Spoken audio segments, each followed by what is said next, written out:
ছাত্রছাত্রী বন্ধুরা দেখো, আজকে যে অধ্যায়টা নিয়ে এলাম সেটা হচ্ছে পরিবেশ ও জীবজগতের পারস্পরিক নির্ভরতা। এখান থেকে আমরা শর্ট প্রশ্ন আমরা করব। ঠিক আছে, 50টার মতো শর্ট প্রশ্ন এখান থেকে আমরা করব আজকে। দেখো, এই অধ্যায় থেকে আমরা শর্ট প্রশ্ন এর আগে শর্ট প্রশ্নের ভিডিও কিছু দিয়েছি, সেগুলো যদি না দেখে থাকো সেগুলো দেখে নিও। আজকের হচ্ছে পেজ 8 থেকে 13 পর্যন্ত, তার মধ্যে 50টা শর্ট প্রশ্ন আমরা তৈরি করেছি। ঠিক আছে, এগুলো খুবই গুরুত্বপূর্ণ কিন্তু তোমাদের পরীক্ষার জন্য। তাহলে চলো শুরু করে নেওয়া যাক। দেখো, প্রথমে যেটা আছে এখানে 8 থেকে 13 পেজ বলা আছে, তার মধ্যে প্রথম 3টে যে প্রশ্ন আছে এইটা কিন্তু ওই 8 থেকে নয়, মানে তার একটু আগে থেকে আছে, আগের থেকে নেওয়া। তারপরে বাদবাকি 8 থেকে 13। দেখো, যেমন প্রথম প্রশ্নটা হচ্ছে কলা ও চালতা গাছের কোন অংশ মানুষ খায়? সেটা হচ্ছে ফল। কলা চালতার দুটোই, মানে দুটো গাছের ফলটাই মানুষ খায়। তারপরে নারকেল গাছের গুঁড়ি কী কাজে ব্যবহৃত হয়? এটা হচ্ছে পুকুরের ঘাটের ধাপ বা সিঁড়ি তৈরিতে লাগে। পুকুরের ঘাটের যেটা ধাপটা তৈরি করতে নারকেল গাছ গুঁড়ি ব্যবহার করা হয়। তারপরে ছাদের কড়ি বর্গা তৈরি হতো ড্যাশ দিয়ে, আগে তৈরি হতো কি? কাঠ দিয়ে তৈরি হতো, তাই কাঠ। তারপরেরটা দেখো, পরাগ মিলন কেন জরুরি? পরাগ মিলন নতুন উদ্ভিদ তৈরির জন্য পরাগ মিলন জরুরি। পরাগ মিলনে সাহায্য করে এমন দুটি পতঙ্গের নাম, মৌমাছি, প্রজাপতি। তারপরে মৌটুসি পাখি পরাগ মিলনে কোনো সাহায্য করে না, এটা সত্য না মিথ্যা? এটা হচ্ছে মিথ্যা। পরাগ মিলনে ওরা সাহায্য করে, মৌটুসিরা। কোন প্রাণী ফল খায় কিন্তু ফলের বীজ হজম করতে পারে না? সেটা হচ্ছে বাদুড়। তার ফল খায় কিন্তু ফলের বীজ হজম করতে পারে না। চোর কাঁটা কি? চোর কাঁটা কি? সেটা হচ্ছে এক জাতীয় গাছের ফল। চোর কাঁটা হলো এক জাতীয় গাছের ফল, হলো চোর কাঁটা। তা বলেছে ফল ও বীজের বিস্তারে সাহায্য করে এমন দুটি প্রাণীর নাম লেখো। সেটা হলো বনবিড়াল আর শিয়াল।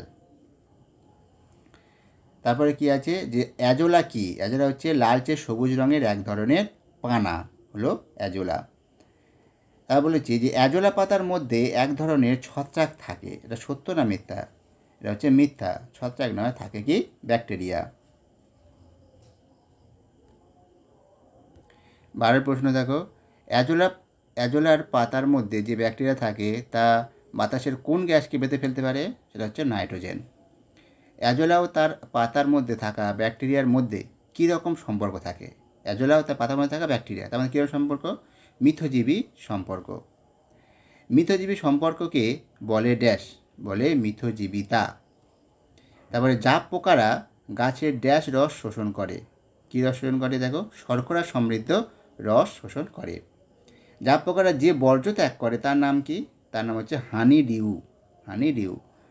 তারপর কোন প্রাণীদের খুবই উপাদেয় খাবার এই হানি ডিউ? এটা হলো পিঁপড়েদের। পিঁপড়েদের খুব উপাদেয় খাবার।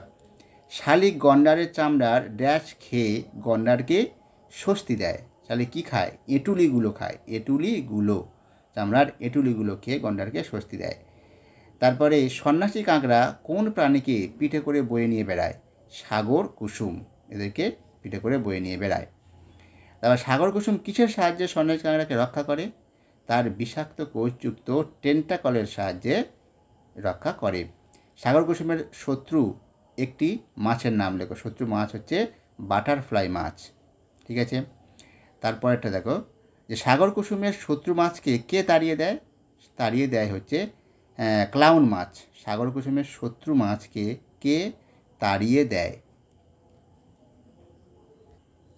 তাড়িয়ে দেয় হচ্ছে ক্লাউন মাছ। তারপরে কি শর্করা সমৃদ্ধ বর্জ্য হলো হানি ডিউ। এটা সত্য না মিথ্যা? এটা হলো সত্য। হানি ডিউ হলো শর্করা সমৃদ্ধ বর্জ্য। তারপর বলেছে জাপ পোকাদের সঙ্গে কোন প্রাণীদের মিথজীবিতা দেখা যায়? জাপ পোকাদের সঙ্গে, এটা হলো পিঁপড়েদের। পিঁপড়েদের জাপ পোকাদের সঙ্গে মিথজীবিতা দেখা যায়। এর পরবর্তী প্রশ্ন, তোমরা যারা এত দূর পর্যন্ত দেখলে, তাদের যদি ভিডিওটা ভালো লেগে থাকে তাহলে অবশ্যই তোমরা লাইক করো, বন্ধুদের সঙ্গে শেয়ার করো। আর যদি না সাবস্ক্রাইব না করে থাকো তাহলে সাবস্ক্রাইবটা করে নিও, যাতে এইরকম ভালো ভালো ভিডিও পাওয়ার জন্য। ঠিক আছে, তাহলে চলো শুরু করে নেওয়া যাক পরের যে প্রশ্নগুলো আছে। গন্ডারের সঙ্গে শালিকের কী ধরনের সম্পর্ক দেখা যায়? সেটা হচ্ছে মিথজীবী সম্পর্ক গন্ডারের সঙ্গে শালিকের। তারপর সাগর কুসুম ও সন্ন্যাসী কাঁকড়ার মধ্যে পরজীবী সম্পর্ক দেখা যায়, এটা সত্য না মিথ্যা? এটা হলো মিথ্যা। সাগর কুসুম সন্ন্যাসীর মধ্যে মিথজীবীদের সম্পর্ক দেখা যায়। যে সম্পর্কে দুই ও তার বেশি জীব একে অপরকে সাহায্য করে বেঁচে থাকে তাকে কি বলে? তাকে বলা হয় মিথজীবিতা। সেই সম্পর্কটাকে বলে মিথজীবিতা। প্রজাপতি যখন এক ফুল থেকে অন্য ফুলে মধু খায় তখন তার দেহের বিভিন্ন অংশে কি লেগে যায়? লেগে যায় ফুলের পরাগরেণু। কোন প্রাণীকে খট্টাস বলে? সেটা হচ্ছে বনবিড়াল। খাদকরা যাদের খায় তারা ড্যাশ, তারা হলো খাদ্য। খাদকরা যাদের খায় তারা কি? তারা হলো খাদ্য। তারপর মাংসাশী কাদের বলে? যেসব প্রাণী অন্য প্রাণীদের খায় তাদেরকে মাংসাশী প্রাণী বলে। তৃণভোজী কাদের বলে? যেসব প্রাণী লতা পাতা ঘাস ফল মূল খেয়ে বেঁচে থাকে তাদেরকে তৃণভোজী প্রাণী বলে। শিয়ালের দুটি প্রাণী খাদ্যের নাম লেখো, মানে প্রাণী খাদ্য আর কি। সেটা হচ্ছে মুরগি, ইঁদুর। প্রাণী খাদ্য বলতে যেসব খাদ্যগুলো প্রাণীজ আর কি তাদেরকে প্রাণী খাদ্য বলছে। প্রাণী খাদ্য হলো মুরগি, ইঁদুর। তারপর বলেছে গোসাপের দুটি প্রাণী খাদ্যের নাম লেখো। গোসাপের ক্ষেত্রে কী হবে? হবে ইঁদুর আর মাছ। গোসাপ কী খায়? ইঁদুর মাছ খায়। তারপর যে বনবিড়াল কলা খায়, এটা সত্য না মিথ্যা? এটা হলো সত্য, বনবিড়াল কলা খায়। তারপরে প্রশ্ন, দুটি তৃণভোজী প্রাণীর নাম। তৃণভোজী কি? গরু, হরিণ। তারপরে প্রশ্ন কি? দুটি মাংসাশী প্রাণীর নাম লেখো। সেটা হলো বাঘ, সিংহ। তারপরে যেটা আছে দাঁড়ার সাপের দুটি খাদ্যের নাম লেখো। দাঁড়ার সাপের খাদ্য হলো ইঁদুর, ব্যাঙ। দাঁড়ার সাপ। তারপরে খট্টাস হাঁস মুরগি খায়, এটা সত্য না মিথ্যা?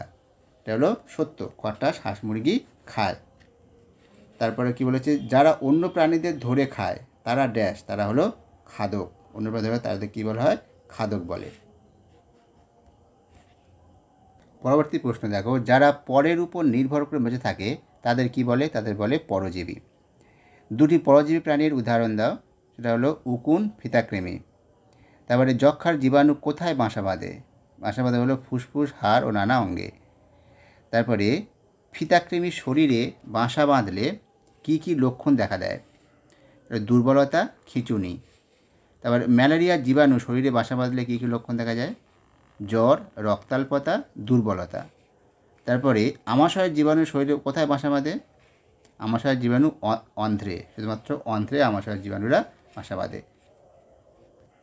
তারপরে দেখো ম্যালেরিয়ার জীবাণু শরীরে কোথায় বাসা বাঁধে? যকৃৎ, লোহিত রক্তকণিকা। যক্ষার জীবাণু শরীরে বাসা বাঁধলে কী কী লক্ষণ দেখা দেয়?